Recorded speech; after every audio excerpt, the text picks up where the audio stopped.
डोंबिवलीतील अर्चना मोहिते या डोंबिवली प्रोग्रेसिव्ह संचालित ग्रीन स्कूलमध्ये गेली 10 वर्ष मुख्याध्यापिका म्हणून काम करीत होत्या, पण अचानक त्यांना कामावरून काढून टाकण्यात आले।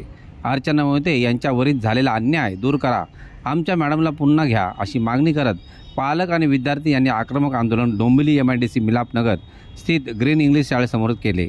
यावेळी पालकांनी आक्रमक पवित्रा घेत मुख्याध्यापिका मोहिते यांच्या जागेवरून CEO म्हणून कार्यरत असलेल्या सुलभा हुनराव यांना मुख्याध्यापिका बसविल्याचे कळले असता शाळेत घुसून त्यांना खुर्चीवरून उठून बाहेर काढण्याच्या प्रयत्नात पोलीस आणि शिवसेना पदाधिकारी यांच्या मदतीतून जागेवर मोहिते मांडण्याचा निर्णय होत नाही तोपर्यंत नवीन मुख्याध्यापक नेमणूक नकोच अशी मागणी केली गेली व ती शाळा प्रशासनाने मान्य केली।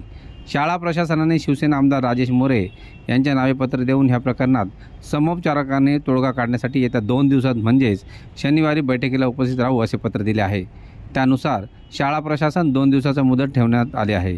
तत्पूर्वी या शाळेतील सर्व जुने ट्रस्टीमध्ये वाद असून त्याबाबत शाळेतील गैरकारभाराबाबत न्यायालयात खटला सुरू असून या दोघांच्या वादात फटका मुख्याध्यापिका अर्चना मोहिते यांना बसला असून त्यांना बळीचा बकरा केल्याचे दिसून येत आहे।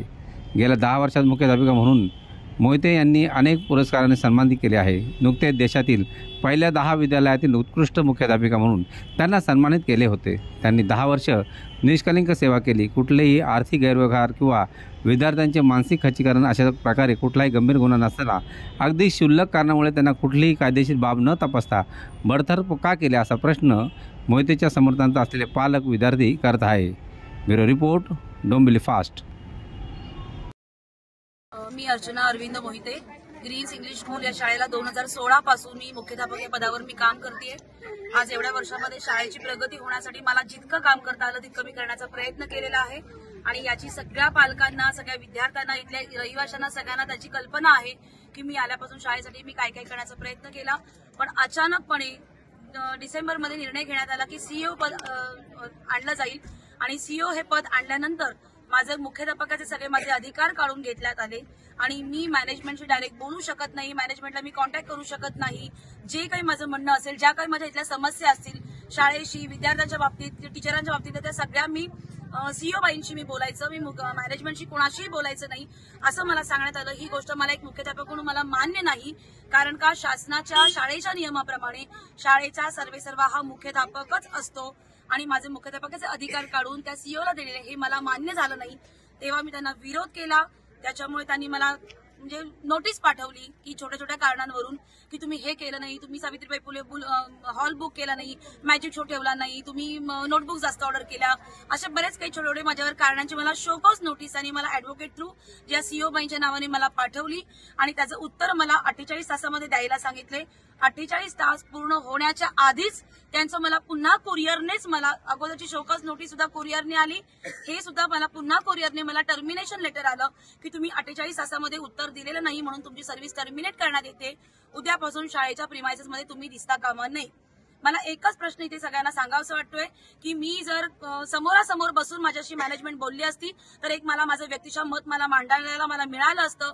जो संविधानाने आपल्याला अधिकार दिलेला आहे तो अधिकार मला यांनी दिला नाही, फक्त कागदोपत्री फक्त कुरिअरद्वारे त्यांनी माझा शोकॉज नोटीस पाठवली, वेळेआधीच त्यांनी मला टर्मिनेशन लेटर पाठवलं आणि माझी सर्व्हिस टर्मिनेट केलेली आहे आणि त्यासाठीच आज सगळे पालक इथे जमलेले आहेत मला न्याय देण्यासाठी आणि माझी सुद्धा हीच मागणी आहे की माझ्यावर जो तडकाफडकी टर्मिनेट करण्याचा जो निर्णय घेतला तो त्यांनी काढून घ्यावा, मला न्याय द्यावा, ही एवढीच माझी अपेक्षा आहे आणि त्यासाठी तिथे आम्ही सगळे जवळ जमलो आणि न्याय हा मिळालाच पाहिजे, कारण की 10 वर्ष त्यांनी शाळेसाठी बरेच कष्ट घेतलेले आहेत। आज त्यांच्यामुळे आमची मुलं या स्थितीमध्ये शिकत आहेत, सेफ आहेत। आम्हाला 2 दिवसापूर्वी असं कळलं की असं मॅडमला तडकीफड काढले, तर आम्ही बोललो का काढले, काय रिझन काय, तर मॅडम बोलले की छोट्या मोठ्या छुतर काढण्यासाठी काढले। तर बोललो ठीक आहे, आपण सगळे एकत्र येऊ आणि मॅडमला न्याय देऊ, कारण की हे चुकीचं आहे, तुम्ही तडकीफड असं कुणा काढू शकत नाही। पण आपण सर्व आम्ही काल सुद्धा राजेश सरांकडे गेलो होतो, मी प्रोडक्शनला गेलो मॅडम बरोबर, आम्ही मॅडम तुम्ही काय घाबरू नका, आम्ही सर्व तुमच्या बरोबर आहात आणि मॅडमचा कारभार एवढा चांगला आहे की रिस्पेक्टफुल सगळ्यांशी बोलतात। आम्ही शाळेत कधी पण यावं की मॅडम आम्हाला भेटल्याशिवाय कुठलं काही बोलत नाही, ठीक आहे या सगळ्यांशी बोलणार, काय प्रॉब्लेम आहे काय नाही, मुलांच्या काय अडचण आहे। इव्हन माझी मुलगी बोलती पप्पा टॉयलेट खराब होतं तर मॅडम आम्ही लगेच सांगितलं, मॅडमनी 2 दिवसामध्ये त्याची तरतूद करून घेतली। म्हणजे आम्ही आमची मुलं आज फक्त ह्या मॅडम आहेत म्हणून आम्ही त्यांना बिंदास आहो, आम्ही शाळेवर पूर्ण विश्वास ठेवला. पण मॅडमच नसतील तर आम्ही कसा विश्वास ठेवायचा. ग्रीन स्कूलमध्ये अर्चना मोहिते मॅडम जेव्हापासून आहेत, मी माझ्या मुलाला जे टाकले ते बिकॉज ऑफ प्रिन्सिपल मॅमचं नाव ऐकूनच टाकलेलं. मी डिसिप्लिन म्हणा एव्हरीथिंग, आणि ते आमचं ऐकून घेतात की आम्ही काय बोलतो काय नाही.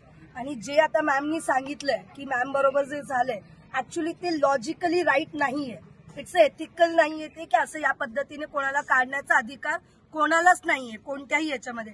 And she is a principal, ते प्रिन्सिपल आहे, त्याचा जर रेस्पेक्ट मॅनेजमेंटनी नाही ठेवलंय तर आमच्या मुलांना आम्ही इथं ठेवण्याचा उपयोगच नाहीये. बिकॉज ते काय शिकणार पुढे न्यायालयाबद्दल, तर हे टोटली रॉंग आहे.